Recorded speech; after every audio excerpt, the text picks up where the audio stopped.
Bonjour et bienvenue pour cette nouvelle éco-tuto. Du coup, aujourd'hui, ce sera un éco-tuto du coup sur les tisanes et avec du coup Charles de l'association MLK. Effectivement, je fais partie de l'association MLK, Mouvement Entente Coup de Main, Ok. Mouvement, Entente et Coup de Main. Et ça consiste en quoi du coup comme association? En fait, c'est une association culturelle de base Mhm. qui travaille essentiellement et philosophiquement en profondeur sur l'identité réunionnais.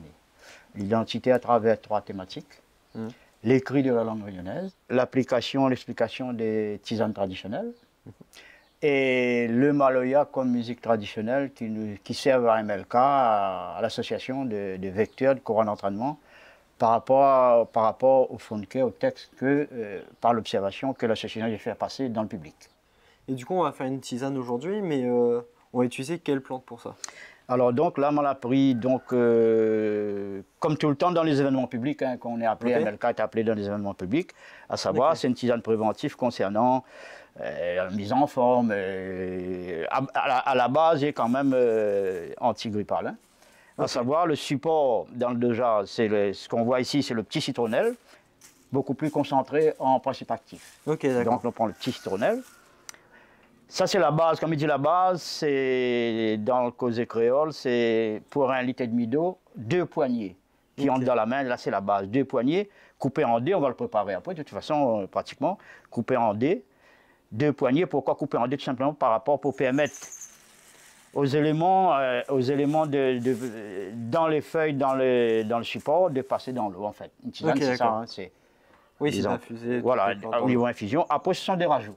Ok. Donc là, on est toujours dans les aromates. L'ensemble, c'est des aromates. Après, c'est des rajouts. Donc là, c'est le petit cannelle. Ouais. Toujours pareil dans le causé, en ce qui me concerne. Le petit, beaucoup plus en capacité d'éléments moléculaires qu'on a besoin après, par rapport à d'autres variétés. Mais l'affinité, en fait, c'est la même chose. Hein, ok, d'accord. Mais du coup, comment on peut les reconnaître entre les deux? Alors là, on rentre dans l'observation, ce qu'on appelle l'observation au niveau pédagogique. Quand nous, on fait des événements publics, là, partie observation, l'aspect des feuilles, la couleur, le toucher, l'odorat, l'espace où on peut trouver la plante par rapport à l'altitude. Là, c'est l'observation, la couleur. Alors, par exemple, le petit citronnelle et le gros, cannelle, pardon. Hein. Le fini citronnelle, c'est cannelle. Le petit et le gros, les simples, par exemple, le petit cannelle, ben, la couleur des feuilles déjà, la forme, et la dimension. Et le gros cannelle, par exemple, le gros cannelle, même famille, et l'origine déjà. Indonésie et Sri Lanka, hein. Donc déjà par rapport à l'origine. Et ensuite, par rapport à l'aspect des feuilles, l'autre a une couleur bleutée, une petite couleur légèrement bleutée, vert mais bleuté, par exemple, seulement cet indice-là. Ça, c'est l'observation. Et donc là, on va rajouter, donc, par rapport à la base qu'on a dit en composition, 2 ou 3 feuilles suivant ce qu'on veut donner, comme on rajoute dans le concept. Par exemple, le cannelle, c'est un réchauffant, petit cannelle. Donc on va mettre 3 feuilles ou 4 feuilles, ça dépend. Ensuite, on a le géranium rosa. Pourquoi le géranium rosa? Tout simplement, toujours pareil, par rapport à la concentration principe actif. Hein. Sinon, on aurait choisi une autre variété de géranium. Une demi-feuille de géranium, voire une feuille, suivant l'orientation qu'on veut donner. Géranium rosa, on appelle ça des pointes. Lavande bleue, ça c'est lavande bleue, donc acclimatée à la Réunion comme beaucoup d'autres plantes. Une pointe, on appelle une pointe quand on nous casse les affaires, un petit bout comme ça, c'est une pointe. On va reçu une pointe, romarin. Oui. Le romarin, pareil, on va mettre une pointe. Alors que ça, le romarin, on appelle ça un expectorant, c'est-à-dire ça dégage le bronze. C'est des aromates là. Une pointe de romarin. L'ayapana, bien connu déjà d'un Réunionnais. L'ayapana, mais pas n'importe quelle variété. L'ayapana triplinaire. Toujours pareil, concentration en éléments actifs. Alors l'ayapana, cette variété-là, on va appeler l'ayapana triplinaire. Tout simplement, triplinaire, pourquoi? Toujours par l'observation, on va regarder le dos de la feuille, 3 nervures. Une nervure principale ici et 2 nervures secondaires. Ok, d'accord. Et c'est toujours la même chose, quoi. Triplinaire, mais c'est la variété de choix. Et l'huile, il va servir à nous à quoi? L'ayapana est bien connu pour la digestion, on va nous digérer. Là, on va mettre 2 ou 3 feuilles ici, dépend. Ok, d'accord. C'est des rajouts, voilà. Là, les complets nous préparent et nous les prêts à passer à l'étape suivante. Peut-être une autre étape, juste de les voir peut-être dans leur état naturel un peu plus avant la cueillette. Il n'y a pas de souci. Ok, on y va? On y va. Tiens, la lavande bleue qu'on avait parlé tout à l'heure. Avec quoi ça pousse du coup la lavande? Ah ben, la lavande bleue, en fait, c'est par bouturage. Hein. Okay, et comme beaucoup d'aromates, la lavande bleue a été acclimatée à La Réunion il ne fait pas longtemps. Hein. Enfin, il ne fait pas longtemps quand même. 30-40 ans, il n'y avait pas de lavande bleue. Hein. On ne parlait pas de lavande bleue. Par contre, le romarin était beaucoup plus ancien. Et tout ce qui concerne aromates, beaucoup on va retrouver à La Réunion. Il faut penser à la Méditerranée, ça vient de la côte méditerranéenne. Et hein, voilà. Donc, ça, les aromates, et puis un peu de Madagascar aussi. Le romarin ici, pareil. Le romarin ici, voilà, on avait prélevé là. Le romarin, on avait prélevé ici. Et un exemple de... Là, c'est de verveine citronnelle, par exemple. La verveine citronnelle, comme là, pas rajouter là-bas parce qu'il fait un peu trop... il ne faut pas non plus trop, que ce soit trop compacté par rapport à la flagrance, parce que ce qu'on a dans les aromates, on appelle la flagrance, c'est-à-dire ce qui est volatile, ce qu'on a besoin, nous, un maximum, pas trop, voilà, pas trop quand même complété. Après, on avait parlé de l'ayapana, tiens, il y en a là, un ayapana là. Mais du coup, là, dans le jardin, qu'est-ce qu'on pourrait mettre d'autre pour soit éviter d'avoir trop d'insectes ou pour que les plantes aromatiques puissent bien pousser? L'association dans le jardin créole, on retrouve la tisane, mais aussi on retrouve des produits à des racines ou autres qu'on mange également, soit bread ou autre. Mais ce qu'il y a par rapport à la question précisément, tout ce qui est aromate, tout ce qui est soit consommable ou non, mais les aromates en général, les consommables, ou non consommables, comme les édennes, on va mettre également, on aura également tout ce qu'il y a et qui dégage une odeur entre guillemets révulsif par rapport à pucerons, insectes ou autres. Et là, on va mettre comme l'oignon, comme le rigon, comme le caloupilé, comme tous ces qui dégagent une forte machin. Soit parce qu'il y en a également au niveau biodiversité, et il y a également tout ce qui concerne les insectes utiles. Et ça, ces plantes consommables comme l'oignon, l'origan, etc., ça va être un habitat, un environnement propice à ces insectes-là. Ok, d'accord. Oui, donc là, on va juste enlever ceux qui ne sont pas bénéfiques. Voilà, tout à fait.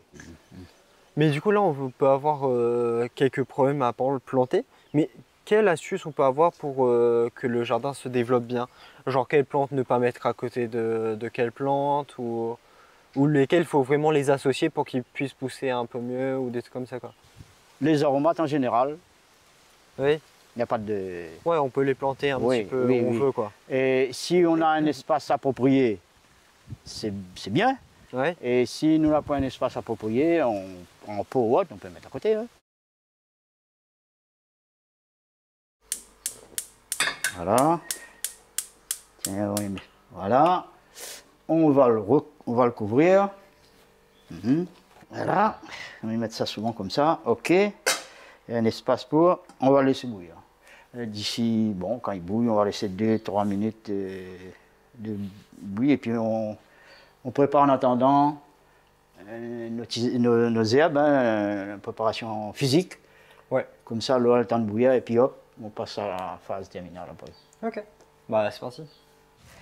On m'avait dit au départ, là, pour une infusion, moi c'est la pratique, on peut mettre de manière entière, mais moi je préfère faire couper pour des petits dés qui semblerait que ça permette aux éléments contenus que nous avons besoin que les dans la plante de passer plus facilement et plus rapidement et plus complètement dans l'eau. Donc on va couper en dés comme on avait dit tout à l'heure avec un sécateur tout simplement. Ok. Voilà. Et du coup, là, tout ça, c'est juste pour que ça pénètre un peu mieux dans l'eau. Voilà. Donc là, on va dire pour un litre, deux poignées. Là. Alors, deux poignées, comme on a dit là, pour le réunionnais, quand nous colle deux poignées, rentre dans la main. Déjà, on a un plus gros que l'autre là. Donc, déjà bien. Ce sera vraiment de manière approximative. Donc, on prend un petit peu pour avoir deux poignées. Voilà, on n'est pas un prêt. Hein. Et par rapport à l'utilisation aussi des aromates, moi, j'ai choisi l'infusion. Quand on fait bulle la plante directement, moi personnellement, je vois ça comme ça, chimiquement les plus violents. Ok, oui. Hein? Et quand on fait bouillir l'eau, on éteint le feu et on met la plante dedans, un peu moins violent. Oui, en plus, et puis un certain temps, voilà. Ok, d'accord. Là, après, là, nous avons fini de préparer nos deux poignées pour là-bas.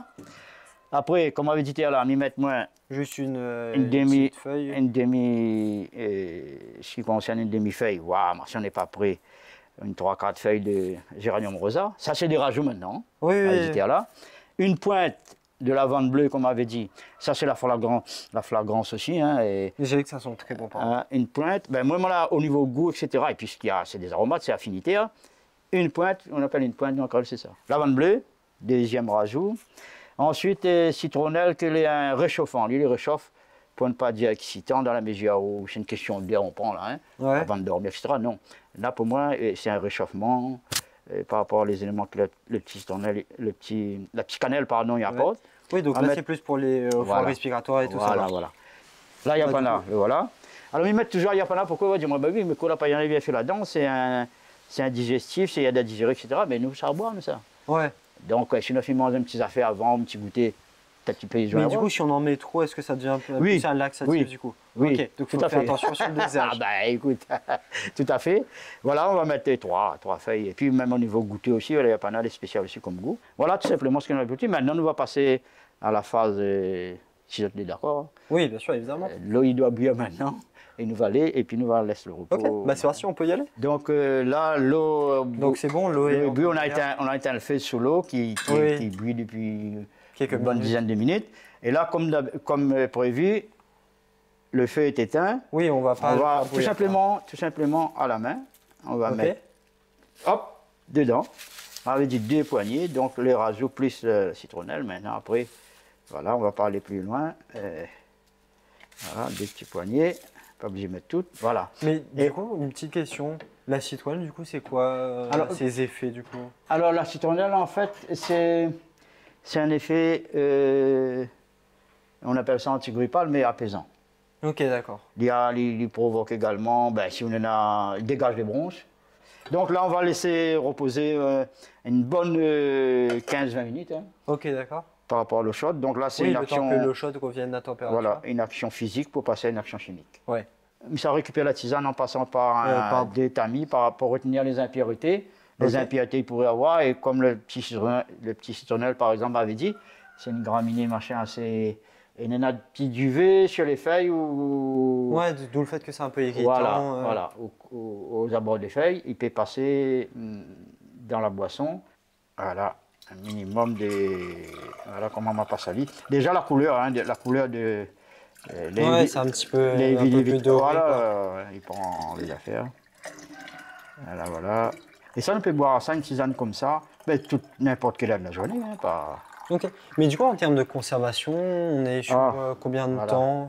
Moi, personnellement, en chaud comme ça, dans la thermos. Ouais. Après, comme on avait dit tout à l'heure, c'est par expérimentation aussi, par pratique.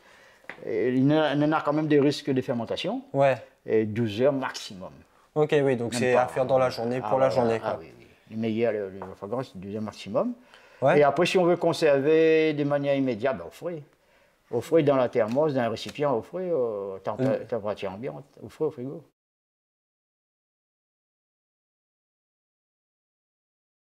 Déjà, les premiers indices. Ouais, l'odeur est subtile, mais très présente. Après, le goût, on ne connaît pas le goût. Ouais. C'est-à-dire, il faut que, pour moi, il y en a un goût. Déjà, dans le niveau flagrance, les éléments là-dedans, une certaine quantité, mais pas mesuré, mais il n'y a pas mesuré non plus. Mais le niveau goûter, il ne faut pas avoir un goût désagréable. Mais il y en a un goût qu'on met en bouche, sur la langue, les sensations dans la bouche, un goût qui reste aussi. Ok. Et ça, il fait ça. Là, pour moi, il est bon. Pour moi, il est bon. Hein. Tiens. il sert à haut. Et quand on goûte aussi, il est comme un vin. Hein. Quand on goûte, il y a déjà l'aspect. Ouais, déjà, c'est un petit peu. L'aspect. Et puis, le goût en bouche. Et quand on finit avaler, que ça, il reste sur la langue. Ça, l'important. Enfin, pour moi, l'important, c'est ça. Non, on peut boire, mais je ne pense pas avoir bouillon, hein, parce que sinon, moi. Quand on finit de boire, quoi il reste. Le goût est quand même léger, mais ouais, il y a quand même un. Tout ça, il reste sur la langue après. Et là où on compte que, en fin de compte, les éléments, là, passé comme qu'il faut dedans. Enfin, sans que cela nous mesurer. Hein. Sinon, un est trop. Après, nous jouons sur les rajouts, si on a besoin pour un truc. Voilà. Mais bon. T'es allé alors? Oui, ça va. Oui, on sent quand même bien que l'eau a clairement changé de goût. Voilà. Que ça, il reste, écoute, on va y aller, c'est là. Mais pensez à la phase dégustation, on appelle ça. On a dit ça, la dégustation. Bon bah moi je vous dis au revoir et à bientôt pour un nouveau éco-tuto.